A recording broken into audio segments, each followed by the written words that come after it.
Today we'll be replacing the timing belt, water pump, and pulleys on a 2016 Acura MDX. The same engine is also used on the Honda Odyssey, so the procedure can pretty much be the same.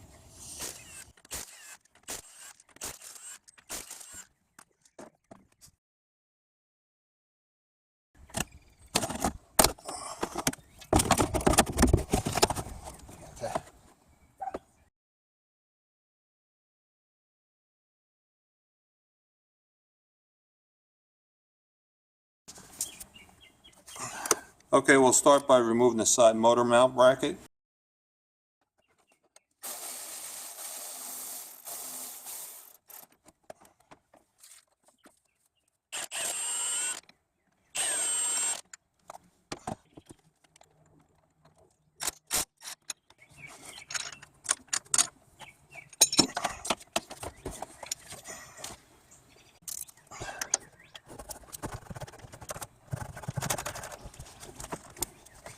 Make sure you use a 6.17 millimeter socket to relieve the tension off the belt tensioner.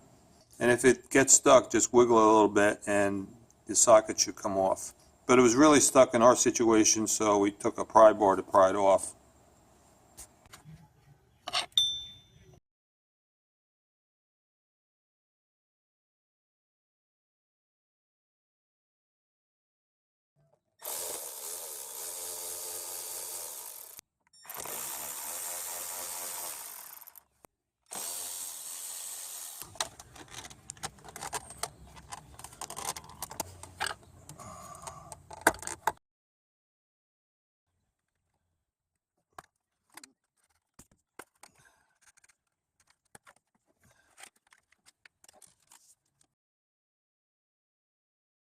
Push the tab in, and then that will allow you to pull on the lever, which will force the electrical fitting off the module unit. You push this tab and then push down, and then push all the way up.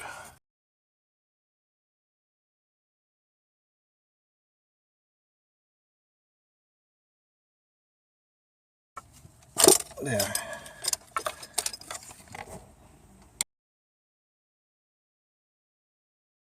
Okay, this is a 19 millimeter high mass impact socket, and it creates the inertia to take off stubborn nuts and bolts, and this is what I recommend you use.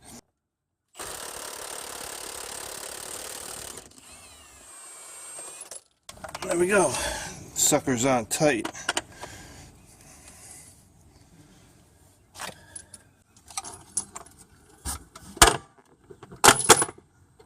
There.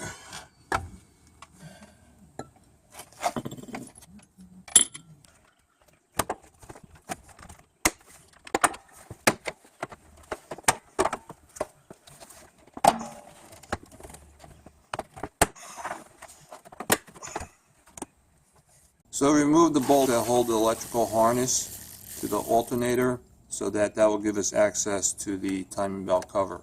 Now we'll start taking off the timing belt covers.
These are 14mm bolts.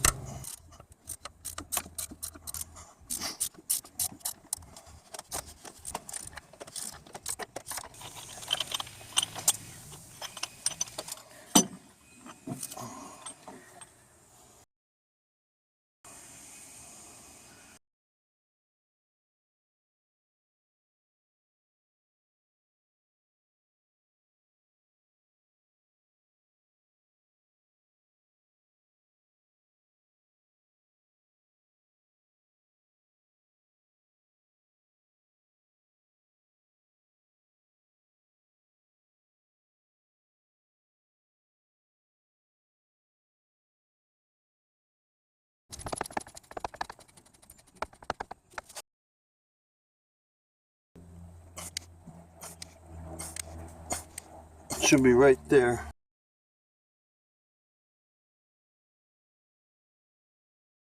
See over here, that mark?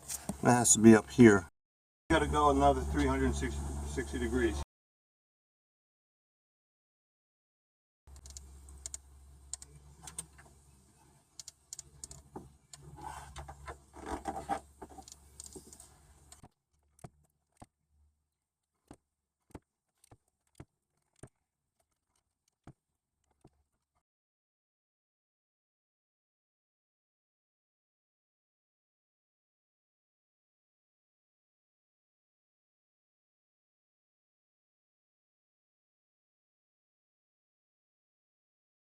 We're going to put paint marks on the belt so we can transfer it onto the new belt. Those people who are not confident mounting a new belt and not certain that it's aligned properly. And never mind that big blue mark, my paint stick exploded.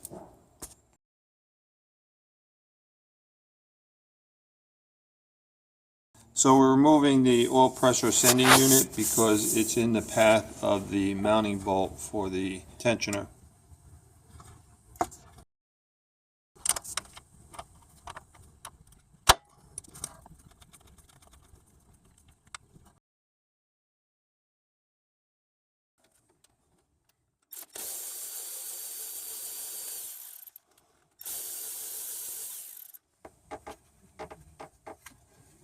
So the belt's on pretty tight, so what we'll do is relieve the tension off the right side of the belt by moving the crankshaft one cog counterclockwise.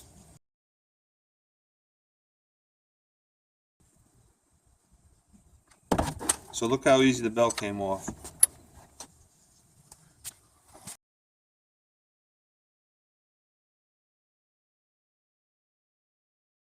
So now we could transfer the paint alignment marks from the old belt onto the new belt. That would make the installation of the belt go that much easier.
Okay, we got the 5 bolts out. Now it's just a matter of pulling the water pump off. I'll use a little pry bar and try to get it going.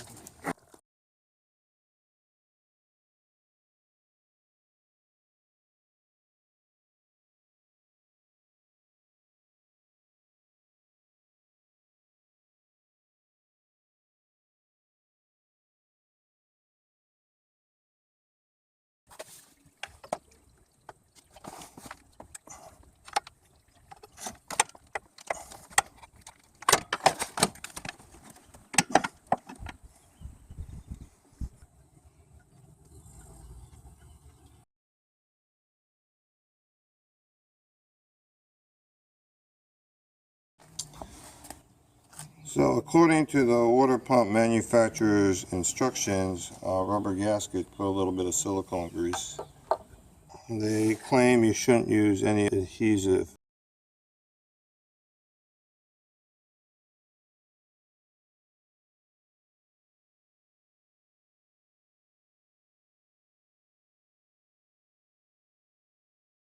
Contact surface looks pretty clean. I don't have to use any abrasive to clean it up.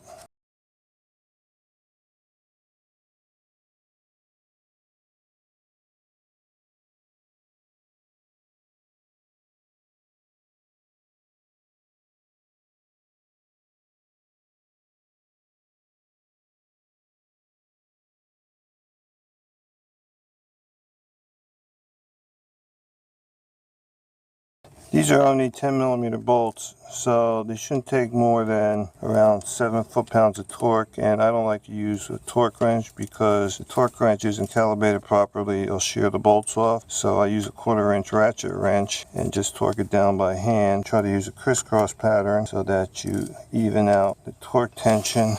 Really using the tension of your hand, not really from your arm. That should give you 7 foot-pounds of torque. And that's it for the water pump.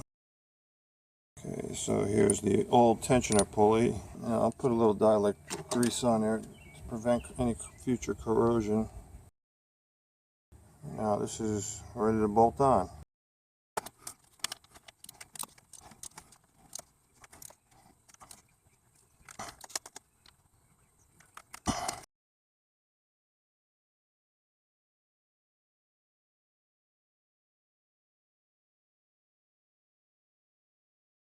I'm going to put on the timing belt on the rear camshaft first and clip it in place so it doesn't pop off. And then I'll try to mount the belt on the front camshaft, and I'll have to move the camshaft maybe a little bit to the left and then back to the right again so I can get the alignment marks set up.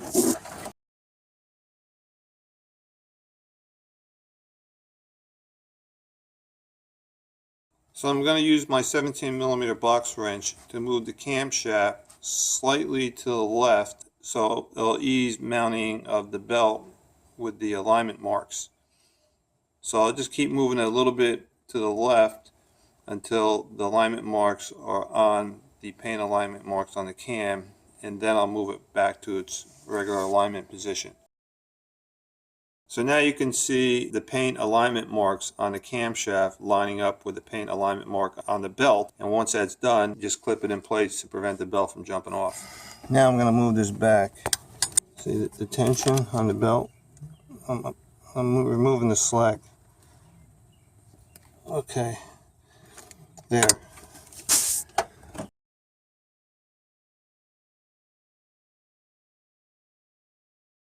Okay, so now we got the belt on the top two cams. The last step is putting it on the crank. We may have to move the crank a little bit counterclockwise to get the paint marks to line up. So if you remember, we had moved the crankshaft one cog to the left to remove the belt. So that's the current position of the crankshaft, so that will make it that much easier to mount the belt.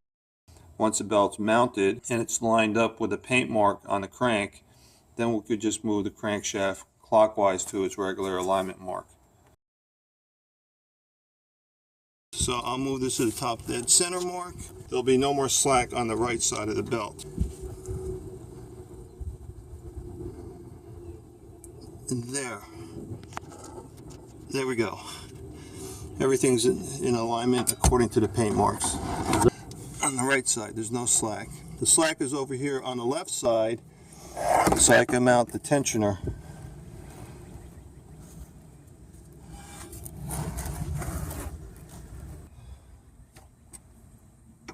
Here's the new tensioner with what I call a release or grenade pin, and that stays in place until after these two bolts are mounted and torqued down.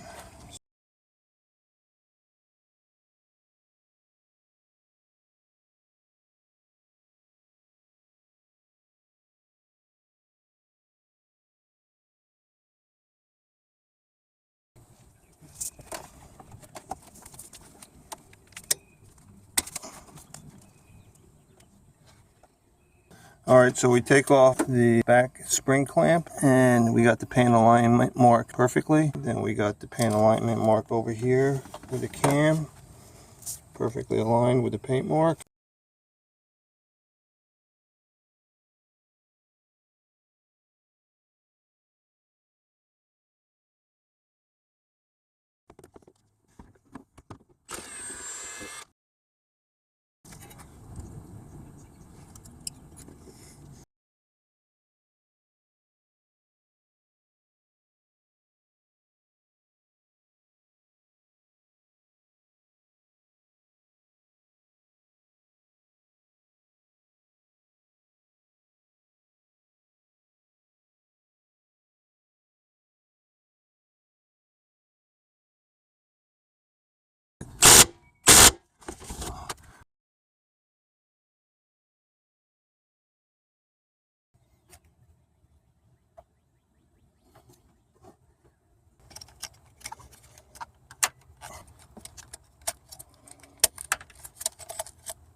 Around 3.5 quarts of coolant came out when we pulled the water pump off, so that's what you need to fill the cooling system back up.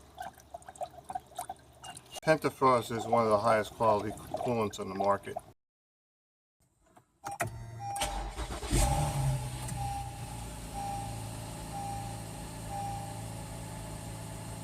So we're going to let the engine get to normal operating temperature, which should push out any air pockets in the cooling system. You'll see air bubbles coming out through the funnel that's holding the coolant.